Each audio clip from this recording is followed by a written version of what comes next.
Hello everyone, अध्ययन कक्ष में आपका स्वागत है। आज की इस वीडियो में हम 8th क्लास की साइंस की एनसीईआरटी को रिवाइज करेंगे। तो चलिए शुरू करते हैं। सबसे पहले हम बात करेंगे क्रॉप्स की। तो हमें पता है कि जब एक बहुत बड़े एरिया में सेम तरह के प्लांट्स उगाए जाते हैं तो उसे फसल कहते हैं। पहले हम जान लेते हैं कि खरीफ क्रॉप्स यानी खरीफ फसलें क्या होती हैं। तो जो खरीफ फसलें हैं वो आपके रेनी सीजन यानी वर्षा ऋतु में उगाई जाती हैं। इसमें आपके पास धान, मक्का, सोयाबीन, ग्राउंडनट्स और कॉटन जैसी फसलें आ जाती हैं। नेक्स्ट अब हम बात कर लेते हैं रबी क्रॉप्स की। तो जो रबी फसलें हैं वो विंटर सीजन यानी शीत ऋतु में उगाई जाती हैं। इसमें आपके पास गेहूं, मटर, चना, सरसों जैसी फसलें आ जाती हैं। नेक्स्ट अब हम बात कर लेते हैं फर्टिलाइजर्स की यानी उर्वरकों की। तो जो फर्टिलाइजर्स होते हैं वो केमिकल सब्सटेंसेस होते हैं जो कि न्यूट्रिएंट्स से भरपूर होते हैं और ये किसानों को अच्छी उपज प्राप्त करने में सहायक होते हैं। Urea, ammonium sulphate, super phosphate, potash आदि ये सभी उर्वरकों के उदाहरण हैं। नेक्स्ट अब हम बात कर लेते हैं माइक्रो ऑर्गेनिजम्स यानी सूक्ष्म जीवों की। तो जो सूक्ष्म जीव हैं उन्हें 4 ग्रुप्स में डिवाइड किया गया है: बैक्टीरिया, फंगी, प्रोटोजोआ और एल्गे यानी जीवाणु, कवक, प्रोटोजोआ और शैवाल।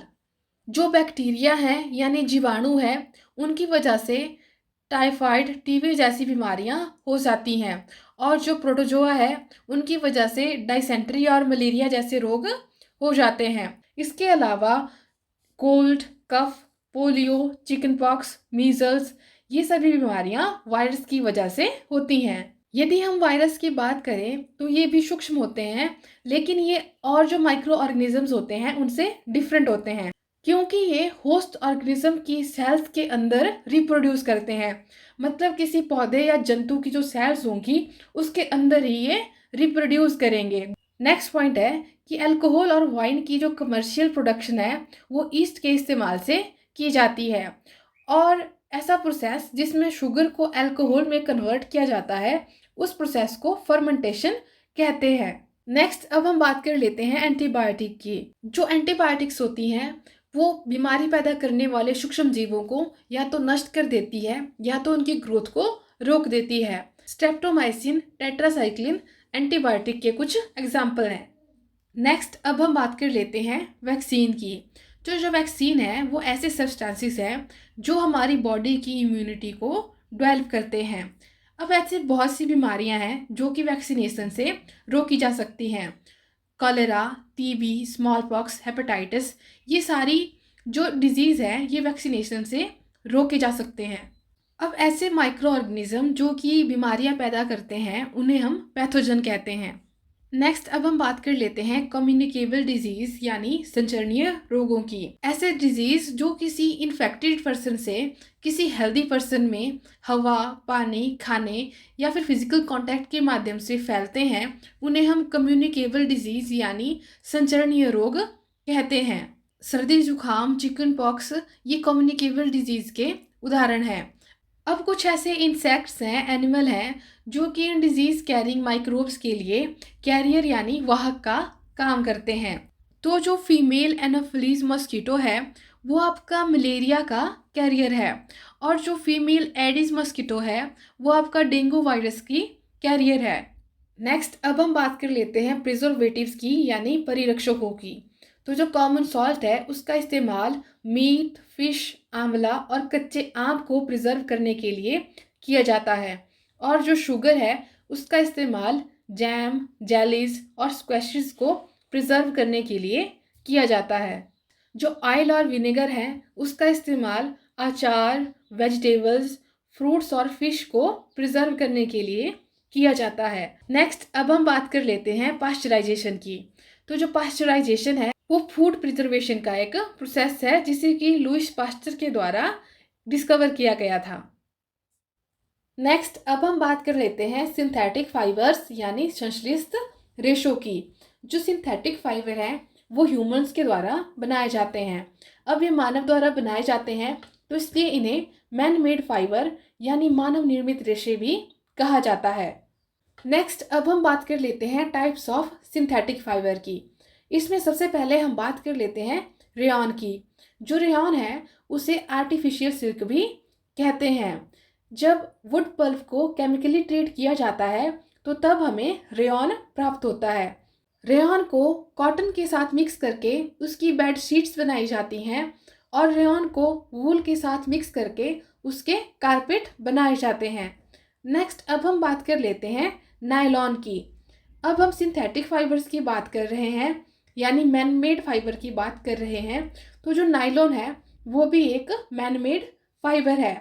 जो नायलॉन है इसका निर्माण कोल, वाटर और एयर से किया जाता है।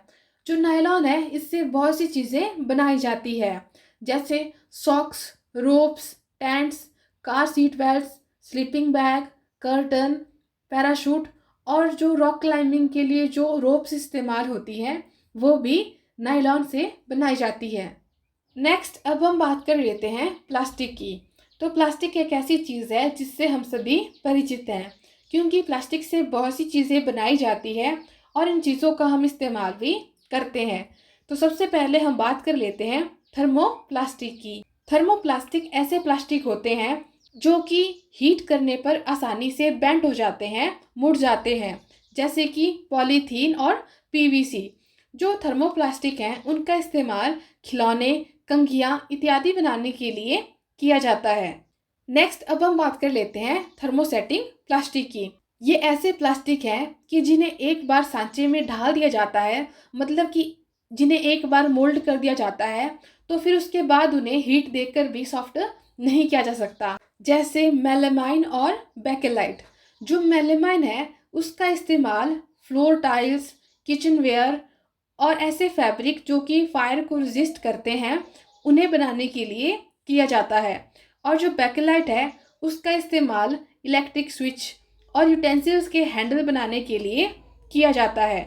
एक और इम्पॉर्टेंट बात कि जो टेफ्लॉन है वो एक स्पेशल तरह का प्लास्टिक है जिस पर ऑयल और वाटर स्टिक नहीं होते। तो जो टेफ्लॉन है इसका इस्तेमाल कुकवेयर्स पर नॉन स्टिक कोटिंग के लिए किया जाता है। नेक्स्ट अब हम बात कर लेते हैं मेटल्स और नॉन मेटल्स की, यानी धातुओं और अधातुओं की। इसमें सबसे पहले हम बात कर लेते हैं मेटल्स की।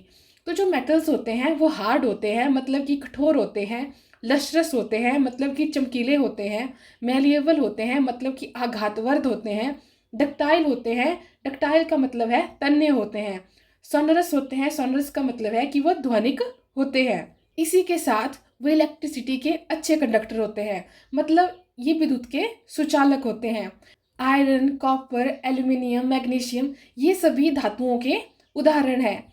जो मैलिएबल है, मैलिएबल यानी आघातवर्ध, ये धातुओं की ऐसी प्रॉपर्टी है, ऐसा गुण है जिसकी वजह से इसे पीटकर इसे शीट्स में परिवर्तित किया जा सकता है।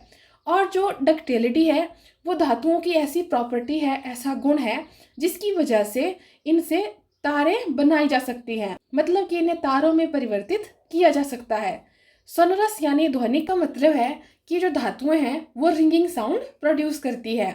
इसके अलावा ऐसे पदार्थ जो कि हार्ड नहीं होते हैं, नरम होते हैं, जो कि हथौड़े की हल्की सी चोट से टूट सकते हैं और ध्वनिक नहीं होते हैं, और साथ में ही वो विद्युत के कुचालक होते हैं। तो ऐसे जो पदार्थ होते हैं इन्हें हम अधातु कहते हैं। कार्बन, सल्फर, फॉस्फोरस, ऑक्सीजन ये सभी नॉन मेटल्स यानी अधातुओं के उदाहरण हैं। नेक्स्ट अब हम मेटल से रिलेटेड कुछ पॉइंट्स देख लेते हैं। हमने अभी जाना था कि जो मेटल्स होते हैं वो हार्ड यानी कठोर होते हैं, लेकिन सोडियम और पोटाशियम ऐसे मेटल हैं जो कि सॉफ्ट हैं और इन्हें नाइफ के थ्रू काटा जा सकता है। इसके अलावा मरकरी एक ऐसा मेटल है जो कि रूम टेम्परेचर में लिक्विड स्टेट में पाया जाता है। नेक्स्ट अब हम बात कर लेते हैं रिएक्शन विद ऑक्सीजन की, मतलब जब मेटल और नॉन मेटल ऑक्सीजन के साथ रिएक्ट करते हैं तो क्या होता है। तो जब मेटल और नॉन मेटल ऑक्सीजन के साथ रिएक्ट करते हैं तो ऑक्साइड्स फॉर्म करते हैं, और जो मेटल के ऑक्साइड होते हैं वो बेसिक नेचर के होते हैं और जो नॉन मेटल के ऑक्साइड्स होते हैं वो एसिडिक इन नेचर होते हैं। नेक्स्ट अब हम बात कर लेते हैं रिएक्शन विद वाटर। तो जो सोडियम मेटल है वो बहुत ज़्यादा रिएक्टिव है, यह ऑक्सीजन और वाटर के साथ बहुत ज़्यादा तीव्र गति से रिएक्ट करता है, और इस रिएक्शन में बहुत ज़्यादा हीट जनरेट होती है, इसलिए जो सोडियम है इसे केरोसिन में रखा जाता है। दूसरी ओर जो नॉन मेटल हैं वो वाटर के साथ रिएक्ट नहीं करते हैं, बल्कि वे एयर के साथ रिएक्ट करते हैं। इस वजह से जो नॉन मेटल्स हैं उन्हें वाटर में स्टोर किया जाता है। फॉर एग्जाम्पल फॉस्फोरस, जो फॉस्फोरस है वो बहुत ज़्यादा रिएक्टिव नॉन मेटल है। जब भी यह एयर के संपर्क में आता है, उसके कांटेक्ट में आता है, तो यह आग पकड़ लेता है, इसलिए इसे वाटर में स्टोर किया जाता है। नेक्स्ट अब हम बात कर लेते हैं रिएक्शन विद एसिड्स की। तो जो नॉन मेटल्स हैं वो जनरली एसिड के साथ रिएक्ट नहीं करते हैं, पर जो मेटल हैं वो एसिड के साथ रिएक्ट करते हैं और हाइड्रोजन गैस को प्रोड्यूस करते हैं, जो कि पॉप साउंड के साथ बर्न होती है। नेक्स्ट अब हम बात कर लेते हैं यूजेस ऑफ मेटल और नॉन मेटल की। तो जो मेटल्स हैं उनका इस्तेमाल मशीनरी, ऑटोमोबाइल्स, एरोप्लेन्स, ट्रेन इत्यादि बनाने के लिए किया जाता है, और जो नॉन मेटल्स हैं उनका इस्तेमाल फर्टिलाइजर्स, वाटर प्यूरिफिकेशन, क्रैकर्स और एंटीसेप्टिक में किया जाता है। जो सोडियम और फास्फोरस हैं उनका इस्तेमाल फर्टिलाइजर्स में किया जाता है, और वाटर प्यूरिफिकेशन में क्लोरीन, क्रैकर्स में सल्फर और फास्फोरस का, और एंटीसेप्टिक में टिंचर आयोडीन का इस्तेमाल किया जाता है। नेक्स्ट अब हम बात कर लेते हैं कोल एंड पेट्रोलियम की। इसमें सबसे पहले हम बात कर लेते हैं फॉसिल फ्यूल्स यानी जीवाश्मी ईंधनों की। तो जो फॉसिल फ्यूल है उनका निर्माण लिविंग ऑर्गेनिज्म के डेड रिमेन से होता है, मतलब कि सजीव प्राणियों के मृत अवशेषों से इसका निर्माण होता है। इसमें सबसे पहले हम बात करेंगे कोल की यानी कोयले की। जो कोयला है उसका इस्तेमाल पहले रेल इंजन्स में किया जाता था। इसका उपयोग थर्मल पावर प्लांट्स में इलेक्ट्रिसिटी प्रोड्यूस करने के लिए भी होता है, और जो कोल है इसके इस्तेमाल खाना पकाने के लिए भी किया जाता है। जो कोल है उससे हमें कुछ बहुत ज़्यादा उपयोगी प्रोडक्ट्स मिलते हैं, तो अब हम इसके प्रोडक्ट्स के बारे में जान लेते हैं। सबसे पहले हम बात कर लेते हैं कोक की। जो कोक है वो कठोर, पोरस और काला होता है। यह कार्बन का लगभग शुद्ध रूप है। इसका इस्तेमाल स्टील की मैन्युफैक्चरिंग और बहुत से मेटल्स की एक्सट्रैक्शन में किया जाता है। नेक्स्ट अब हम बात कर लेते हैं कोलतार की। जो कोलतार है वो काले कलर का एक थिक लिक्विड होता है। इसकी अनप्लीजेंट स्मेल होती है। इसका इस्तेमाल सिंथेटिक डाइज, ड्रग्स, प्लास्टिक और पेंट्स बनाने के लिए किया जाता है। इसके अलावा जो इंसेक्ट्स को भगाने के लिए जो नेफ्थलीन बॉल्स होती हैं वो भी आपकी कोलतार से ही प्राप्त की जाती हैं। नेक्स्ट अब हम बात कर लेते हैं कोल गैस की। जब कोयले से कोक को प्राप्त किया जाता है तो उस प्रोसेस में कोल गैस प्राप्त होती है। इसका इस्तेमाल फ्यूल के रूप में किया जाता है। नेक्स्ट अब हम बात कर लेते हैं पेट्रोलियम की। तो जो पेट्रोलियम है उसका निर्माण समुद्री जीवों के मृत अवशेषों से होता है। यह एक डार्क वाली लिक्विड होता है और इसमें बहुत सारे कॉन्स्टिट्यूएंट्स का मिक्सचर होता है। पेट्रोलियम गैस जो कि एलपीजी यानी लिक्विड पेट्रोलियम गैस की फॉर्म में होती है, उसका इस्तेमाल घरों और इंडस्ट्री में फ्यूल के रूप में किया जाता है। जो पेट्रोल है उसका इस्तेमाल मोटर फ्यूल और एविएशन फ्यूल के रूप में किया जाता है। जो कैरोसिन है उसका इस्तेमाल स्टोव, लैंप और जेट एरोप्लेन्स में फ्यूल के रूप में किया जाता है। और जो डीजल है उसका इस्तेमाल हैवी मोटर व्हीकल्स में फ्यूल के रूप में किया जाता है। और जो लुब्रिकेंट ऑयल है उसका इस्तेमाल लुब्रिकेशन के लिए किया जाता है। और जो पैराफिन वैक्स है इसका इस्तेमाल ऑइंटमेंट्स, कैंडल और वैसलिन आदि में किया जाता है। और जो बिटुमेन है उसका इस्तेमाल पेंट और रोड सरफेसिंग में किया जाता है।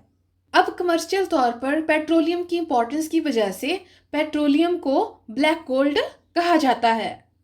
नेक्स्ट अब हम बात कर लेते हैं नेचुरल गैस की। तो जो नेचुरल गैस है उसे हाई प्रेशर पर कंप्रेस्ड नेचुरल गैस के रूप में स्टोर किया जाता है। जो सीएनजी है उसका इस्तेमाल ट्रांसपोर्ट व्हीकल में एज अ फ्यूल किया जाता है। जो सीएनजी है इसे क्लीनर फ्यूल भी कहा जाता है क्योंकि यह लेस पॉल्यूटिंग है। नेक्स्ट अब हम बात कर लेते हैं कंबस्शन और फ्लेम्स की। इसमें हम जान लेते हैं कि कंबस्शन क्या होता है। तो कंबस्शन एक ऐसा केमिकल प्रोसेस है जिसमें कोई सब्सटेंस ऑक्सीजन के साथ रिएक्ट करता है और हीट देता है, मतलब कि उसमें हीट प्रोड्यूस होती है। तो ऐसे प्रोसेस को कंबस्शन कहते हैं। नेक्स्ट अब हम बात कर लेते हैं इग्निशन टेम्परेचर यानी ज्वलन ताप की। तो इग्निशन टेम्परेचर वो लोएस्ट टेम्परेचर है जिस पर कि एक सब्सटेंस आग पकड़ लेता है, मतलब कि कोई पदार्थ जलने लग जाता है। और ऐसे पदार्थ जिनका इग्निशन टेम्परेचर बहुत ज़्यादा कम होता है और आसानी से आग पकड़ लेते हैं, ऐसे सब्सटेंसेस को इनफ्लेमेबल सब्सटेंसेस कहते हैं, जैसे कि पेट्रोल, अल्कोहल, एलपीजी, ये सारे आपके इनफ्लेमेबल सब्सटेंसेस हैं। नेक्स्ट अब हम बात कर लेते हैं different zones of candle flame की। इसमें हम जानेंगे कि फ्लेम का कौन सा जोन ज़्यादा गर्म होता है और कौन सा जोन कम गर्म होता है। कंप्लीट कंबस्शन यानी पूर्ण दहन का जो बाहर वाला जोन होता है वो सबसे ज़्यादा गर्म होता है और यह ब्लू कलर का होता है। इसके अंदर वाला पार्ट मॉडरेटली गर्म होता है और यह पार्शियल कंबस्शन यानी आंशिक दहन का मध्यम यानी मिडल जोन होता है और यह येलो कलर का होता है। और जो सबसे कम गर्म होता है वो सबसे अंदर वाला जोन होता है जो कि काले कलर का होता है। जो गोल्ड स्मिथ्स होते हैं यानी सुनार होते हैं, वो गोल्ड और सिल्वर की मेल्टिंग के लिए जो फ्लेम का सबसे हॉटेस्ट पार्ट यानी जो सबसे बाहर वाला जोन होता है फ्लेम का, उसका इस्तेमाल करते हैं। नेक्स्ट अब हम बात कर लेते हैं फ्यूल्स यानी ईंधन की और उनकी कैलोरीफिक वैल्यू यानी ऊष्मीय मान की। जो कैलोरीफिक वैल्यू है यह बताती है कि किसी ईंधन के 1 किलोग्राम के कंप्लीट कंबस्शन पर कितनी हीट एनर्जी प्रोड्यूस होती है। जो कैलोरीफिक वैल्यू है उसकी यूनिट किलो जूल पर किलोग्राम होते हैं। अब हम कुछ फ्यूल्स और उनकी कैलोरीफिक वैल्यूज को देख लेते हैं। जो काउडंग केक यानी गोबर के उपले हैं, उनकी कैलोरीफिक वैल्यू 6000 से 8000 होती है। वुड की 17000 से 22000, कोल की 25000 से 33000, पेट्रोल, केरोसिन, डीजल की 45000, मीथेन और सीएनजी की 50000, एलपीजी की 55000, बायोगैस की 35 से 40000 और हाइड्रोजन की 1,50,000 किलो जूल पर किलोग्राम होती है। जितनी हाई कैलोरीफिक वैल्यू यानी ऊष्मीय मान होगा उतनी ज़्यादा हीट एनर्जी प्रोड्यूस होगी। नेक्स्ट अब हम बात कर लेते हैं बर्निंग ऑफ फ्यूल्स पर। तो ज़्यादातर फ्यूल्स कंबस्शन पर एनवायरनमेंट में कार्बन डाइऑक्साइड रिलीज करते हैं और लकड़ी, कोयला, पेट्रोलियम जैसे carbon fuels unburned carbon particle release करते हैं। ये बहुत ज़्यादा डेंजरस पॉल्यूटेंट्स होते हैं और इससे रेस्पिरेटरी डिजीज जैसे अस्थमा आदि हो सकते हैं। इनके इनकम्प्लीट कंबस्शन पर कार्बन मोनोऑक्साइड निकलती है जो कि बहुत ज़्यादा पॉइजनस गैस होती है। इसके अलावा कोल और डीजल की बर्निंग यानी दहन पर सल्फर डाइऑक्साइड गैस रिलीज होती है। यह गैस बहुत ज़्यादा सफोकेटिंग होती है। नेक्स्ट अब हम बात कर लेते हैं एसिड रेन की। तो जब सल्फर और नाइट्रोजन के ऑक्साइड रेन वाटर में डिसॉल्व हो जाते हैं, घुल जाते हैं, तो वे एसिड फॉर्म करते हैं और उसे एसिड रेन कहा जाता है। नेक्स्ट अब हम बात कर लेते हैं फोर्स एंड प्रेशर की। तो जब किसी ऑब्जेक्ट को पुश या फिर पुल किया जाता है, मतलब कि खींचा या फिर धक्का दिया जाता है, तब हम उसे फोर्स कहते हैं। जब फोर्स को किसी ऑब्जेक्ट के मोशन की डायरेक्शन में लगाया जाता है तब उसकी जो स्पीड होती है वो इंक्रीज हो जाती है, और यदि फोर्स को किसी ऑब्जेक्ट के मोशन की डायरेक्शन के उल्टी दिशा में लगाया जाता है तो उससे जो स्पीड होती है वो डिक्रीज हो जाती है। अब हम जान लेते हैं कि कॉन्टैक्ट फोर्सेस और नॉन कॉन्टैक्ट फोर्सेस क्या होती हैं। तो जो कॉन्टैक्ट फोर्सेस हैं उसमें जब हम फोर्स अप्लाई करते हैं किसी ऑब्जेक्ट पर तो उसमें हमारी जो बॉडी होती है वो उस ऑब्जेक्ट के साथ कॉन्टैक्ट में होती है। इसमें आपके पास मस्क्यूलर फोर्सेस और फ्रिक्शन आ जाते हैं। दूसरी ओर जो नॉन कॉन्टैक्ट फोर्सेस हैं उसमें हमारी बॉडी ऑब्जेक्ट के साथ कांटेक्ट में नहीं होती है, जैसे कि मैग्नेटिक फोर्स और इलेक्ट्रोस्टैटिक फोर्स। जो ग्रेविटेशन फोर्स है वह भी नॉन कॉन्टैक्ट फोर्सेस का एक एग्जाम्पल है। यह एक अट्रैक्टिव फोर्स है और यूनिवर्स में जो भी ऑब्जेक्ट है, चाहे वो बड़े हैं छोटे हैं, वो एक दूसरे पर एक फोर्स लगाते हैं। उस फोर्स को ग्रेविटेशन फोर्स कहते हैं। नेक्स्ट अब हम बात कर लेते हैं प्रेशर की। तो किसी सरफेस के पर यूनिट एरिया पर कितनी फोर्स लग रही है, उसे हम प्रेशर कहते हैं। नेक्स्ट अब हम बात कर लेते हैं फ्रिक्शन की, यानी घर्षण की। हमें पता है कि फ्रिक्शन क्या होता है, यह कैसे काम करता है और हमें इसकी ज़रूरत क्यों होती है। तो जो फ्रिक्शन है वह दो सरफेसेस जो कि आपस में कांटेक्ट में हैं, उनके बीच में जो इरेगुलरिटीज़ हैं उनकी वजह से होता है। और लुब्रिकेंट्स ऐसे सब्सटेंसेस हैं जो कि फ्रिक्शन को कम करते हैं। जब हम किसी वस्तु को जो कि रेस्ट में है उसे मूव करने की कोशिश करते हैं तो उसमें स्टैटिक फ्रिक्शन काम करता है। और जब हम किसी वस्तु को स्लाइड करते हैं तो उस टाइम पर स्लाइडिंग फ्रिक्शन और रोलिंग केस में रोलिंग फ्रिक्शन कार्य करता है। नेक्स्ट हम बात कर लेते हैं ड्रैग की। तो ऐसी फ्रिक्शनल फोर्स जो कि फ्लूइड्स यानी लिक्विड और गैसेस के द्वारा एक्सर्ट की जाती है उसे ड्रैग कहते हैं। नेक्स्ट अब हम बात कर लेते हैं साउंड की, यानी ध्वनि की। जो ह्यूमंस हैं उनमें साउंड जो है वो वॉइस बॉक्स के द्वारा उत्पन्न होती है। नेक्स्ट है कि जो साउंड है उसको ट्रैवल करने के लिए एक मीडियम की आवश्यकता होती है।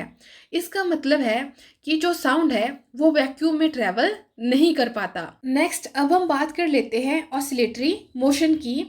तो किसी वस्तु का बार बार इधर उधर गति करना वाइब्रेशन यानी कंपन कहलाता है। और इस तरह का जो मोशन होता है उसे हम ऑसिलेटरी मोशन कहते हैं। नेक्स्ट अब हम बात कर लेते हैं फ्रीक्वेंसी की। तो पर सेकंड यानी प्रति सेकंड कितनी ऑसिलेशंस हुई उसे हम फ्रीक्वेंसी कहते हैं। और जो फ्रीक्वेंसी है इसे हर्ट्ज में मापा जाता है।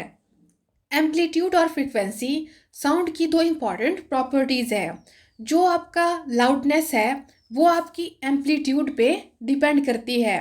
मतलब कि एम्पलीट्यूड बढ़ने के साथ साथ लाउडनेस भी बढ़ जाती है। और जो लाउडनेस है इसका यूनिट डेसिबल होता है। अब हम कुछ साउंड्स की लाउडनेस के बारे में जान लेते हैं कि कौन सी साउंड कितनी ज़्यादा लाउड होती है। तो जो नॉर्मल ब्रीदिंग का साउंड है वो 10 डेसिबल होता है। और जो सॉफ्ट विस्पर का साउंड है वो 30 डेसिबल। और नॉर्मल कन्वर्सेशन 60 डेसिबल। और जो बिजी ट्रैफिक का साउंड है वो 70 डेसिबल। और जो एवरेज फैक्ट्री का साउंड है वो 80 डेसिबल होता है। 80 डेसिबल के ऊपर जो नॉइस होती है वो बहुत ज़्यादा फिजिकली पेनफुल बन जाती है। अब कोई साउंड कितना ज़्यादा श्रिल होगा, कितनी ज़्यादा उसकी पिच होगी, ये उसकी फ्रिक्वेंसी पर डिपेंड करता है। जितनी ज़्यादा साउंड की फ्रिक्वेंसी होती है वो साउंड उतना ही श्रिल और उसकी पिच उतनी ही ज़्यादा हाई होती है। नेक्स्ट अब हम बात कर लेते हैं ऑडिबल साउंड की। तो ऐसा साउंड जिसकी फ्रिक्वेंसी रेंज 20 से 20,000 हर्ट्ज तक की होती है उसे ऑडिबल साउंड कहते हैं, क्योंकि सिर्फ यही फ्रिक्वेंसी रेंज है जिसके साउंड को हम सुन सकते हैं। इसके अलावा ऐसा साउंड जिसकी फ्रिक्वेंसी 20 हर्ट्ज से कम या फिर 20,000 हर्ट्ज से ज़्यादा हो तो उस साउंड को हम नहीं सुन सकते। तो ऐसे साउंड को हम इनऑडिबल साउंड कहते हैं, क्योंकि ऐसे साउंड को हम नहीं सुन सकते। लेकिन कुछ ऐसे भी जानवर हैं जैसे डॉग, उनमें यह एबिलिटी होती है कि वे 20,000 हर्ट्ज से ऊपर का साउंड भी सुन सकते हैं। नेक्स्ट अब हम बात कर लेते हैं इलेक्ट्रोप्लेटिंग की। तो जब इलेक्ट्रिसिटी के माध्यम से किसी मेटल पर किसी और मटेरियल की परत चढ़ाई जाती है तो उसे इलेक्ट्रोप्लेटिंग कहते हैं। फॉर एग्जांपल कार पार्ट्स पर, बाथ टैप्स पर, किचन गैस बर्नर पर क्रोमियम की प्लेटिंग की जाती है। नेक्स्ट अब हम बात कर लेते हैं लाइटनिंग की। तो हमें पता है कि बादलों में जब चार्जेस एकत्रित हो जाते हैं तो उससे लाइटनिंग पैदा होती है। नेक्स्ट अब हम बात कर लेते हैं अर्थक्वेक यानी भूकंप की। तो हमें पता है कि ज़्यादातर जो अर्थक्वेक्स हैं वो अर्थ की प्लेट्स की मूवमेंट्स की वजह से आते हैं। इसके मैग्नीट्यूड को मापने के लिए रिक्टर स्केल का इस्तेमाल किया जाता है।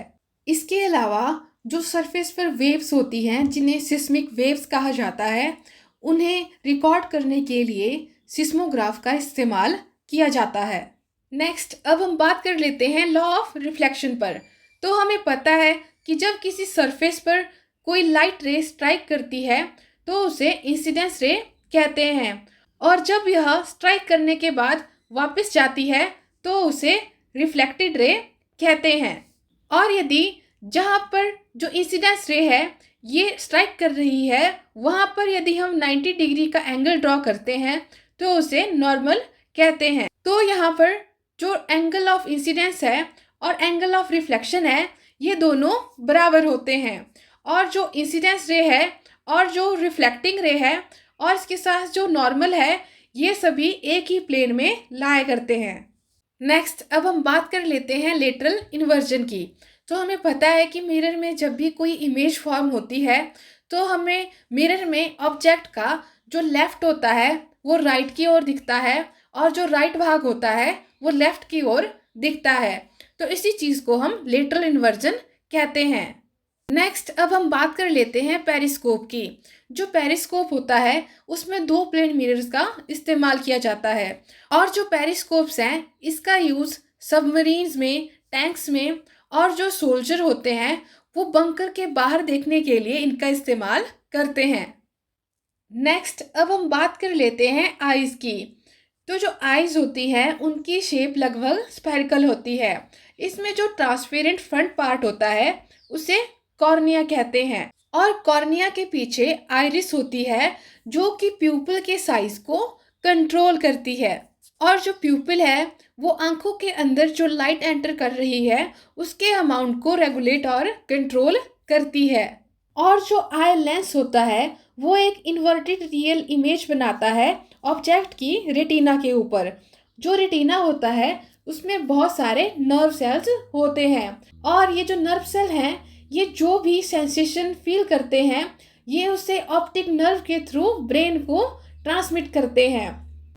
इसमें 2 तरह के सेल्स होते हैं, कोन्स और रॉड्स। जो कोन्स होते हैं वो ब्राइट लाइट के लिए काफ़ी सेंसिटिव होते हैं, और जो रॉड्स होते हैं वो डिम लाइट के प्रति सेंसिटिव होते हैं। तो आज के लिए सिर्फ इतना ही। यदि आपको कुछ डाउट है तो आप कमेंट करके पूछ सकते हो। Thank you.